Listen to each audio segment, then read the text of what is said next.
آپ ہادیہ ای میگزین مضمون کی آڈیو ریڈ آؤٹ سماعت کر رہے ہیں۔ سامعین السلام علیکم ورحمۃ اللہ وبرکاتہ۔ میں ادیبہ مسکان ہادیہ کے شمارہ میں 2022 کے مضمون کی آڈیو پروگرام میں آپ کا استقبال کرتی ہوں۔ آئیے ہم اس کا آغاز ہادیہ کے زمرہ معمار جہاں تو ہے، جس کا عنوان ہے لوح قلم جس کے لیے نوحہ کنا ہے، اور اس کے رائٹر محمد غزالی خان ہیں۔ یہ بات روز روشن کی طرح عیاں ہے کہ انسان کو اللہ تعالیٰ نے اشرف المخلوقات بنایا ہے۔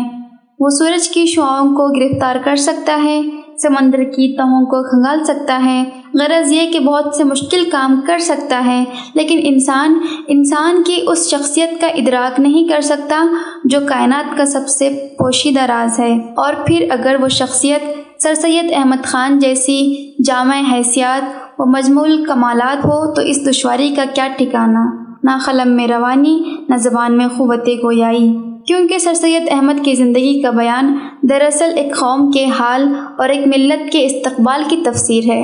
27 مارچ کو ملنے والی سر سید احمد خان کی وفات کی خبر ایسی نہ تھی کہ اپنا اثر ظاہر کیے بغیر رہتی۔ آپ کی شخصیت بے مثال تھی، اس لیے آپ کی رحلت پر پوری دنیا نے ماتم کیا۔ ملک و بیرون ملک جہاں جہاں آپ کا نام اور آپ کی شہرت پہنچی تھی، وہاں آپ کی وفات پر رنج و غم ہوا، تعزیتی نشستیں ہوئی، اور اہل قلم و اہل زبان نے اپنے دل کا درد اور سید کی شخصیت کے علمی و فکری گوشوں کو اجاگر کیا۔ البتہ سر سید کی وفات سے خاص کر علی گڑھ کے قلب و جگر پر ایک گہرا زخم لگا ہے، ایسا زخم جو مدتوں مندمل نہ ہو سکے گا۔ سید مرحوم ان شخصیات میں سے تھے جو جدید تعلیم کو اپنا مقصد حیات سمجھتے تھے۔ تحریک علی گڑھ ان کی ذات میں پوری طرح جلوہ گر تھی۔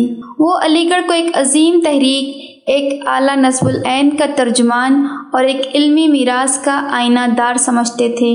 اپنی صبح و شام کی مختصر و جامع گفتگو میں وہ تحریک علی گڑھ کے اعلیٰ مقاصد سے دل و دماغ کو سرشار کر دیتے تھے۔ سر سید مرحوم نے 80 سال کی عمر پائی۔ عمر کا یہ طویل حصہ آپ نے تعلیم کی خدمات کے ساتھ ساتھ دین کی خدمت کے لیے بھی وقف کر دیا، جس کی جیتی جاگتی مثال خطبات احمدیہ ہے۔ فرزندان علی گڑھ کے اندر آپ نے ایک حیات تازہ پیدا کر دی، خدمت گزاران قوم کی ایک جماعت کو میدان میں لا کھڑا کیا، اور آپ نے ملت ہندیہ بلکہ زیادہ واضح الفاظ میں عالم اسلام کی ایسی گراں بہا خدمات انجام دی جو رہتی دنیا تک یاد کی جاتی رہیں گی۔ سر سید مرحوم آج ہمارے درمیان نہیں ہیں، لیکن آپ کے کارنامے ہمیشہ زندہ جاوید رہیں گے۔ جس ہر اول دستے کے آپ سپاہی بلکہ صف اول کے رہنما تھے، وہ محاذ ابھی بھی گرم ہے، حق و باطل کی کشمکش ابھی بھی قائم ہے، دین اور لادینی کی جنگ ابھی بھی برپا ہے، اور ایسے معرکوں میں آپ کے کارنامے وہ سنگ میل ہیں جنہیں نظر انداز نہیں کیا جا سکتا۔ آج آپ کا پیکر آب و گل نہیں، لیکن آپ کی شخصیت زندہ ہے۔ لوگ اعزاز و احترام سے آپ کے کارنامے سنتے ہیں اور آپ کے نقش قدم پر چلنے کی کوشش کرتے ہیں۔ جن لوگوں نے آپ کی عظیم ہستی کو نہیں دیکھا، وہ حسرت کریں گے کہ کاش ان کی آنکھوں نے آپ کی زیارت کی ہوتی۔ جو آنکھیں شرف زیارت سے ممتاز ہو چکی ہیں، ان کی آرزو ہوگی کہ کاش انہیں فقر کلامی حاصل ہوتا، اور جو خوبی بخت سے اس سے بھی مستفید ہو چکے ہیں، ان کی تمنا ہوگی کہ کاش یہ نعمت عظمیٰ ہم سے ابھی اور نہ چھینی جاتی۔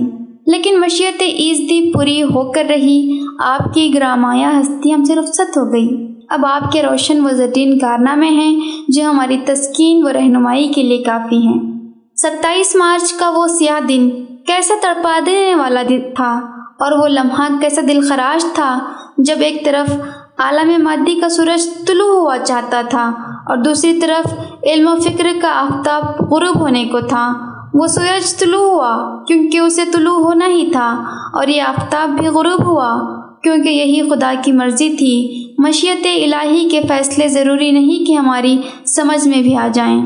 جسم کو جو عروج نصیب ہوا سب نے دیکھا، روح کو جو مقام حاصل ہوا کس کو اندازہ، جسے لوگ کاندھوں پر اٹھا کر لائے اسے سب نے دیکھا، جسے نور کے فرشتے ہاتھوں ہاتھ لے گئے اس کے درجے اور مرتبے کو کون جانے، بقول شاعر وہ لال بد خشاں تھا جو کھو گیا ہے، وہ رحمت میں اللہ کے سو گیا ہے۔ ہادیہ مضمون کی آڈیو سماعت کرنے کے لیے شکریہ۔ امید ہے کہ آپ کو پسند آیا ہوگا۔ ہمیں آپ کے مشورے کا انتظار رہے گا۔ اپنا مشورہ، تبصرہ اور مضامین editor@hadia.in پر ارسال کریں اور ہادیہ ای میگزین کے مضامین کو پڑھنے کے لیے ویب سائٹ www.hadia.in سبسکرائب کریں۔ انشاءاللہ ہم اگلے ہادیہ ای میگزین کے شمارے سے دلچسپ مضامین کی آڈیو لے کر حاضر ہوں گے۔ تب تک کے لیے اجازت، اللہ حافظ۔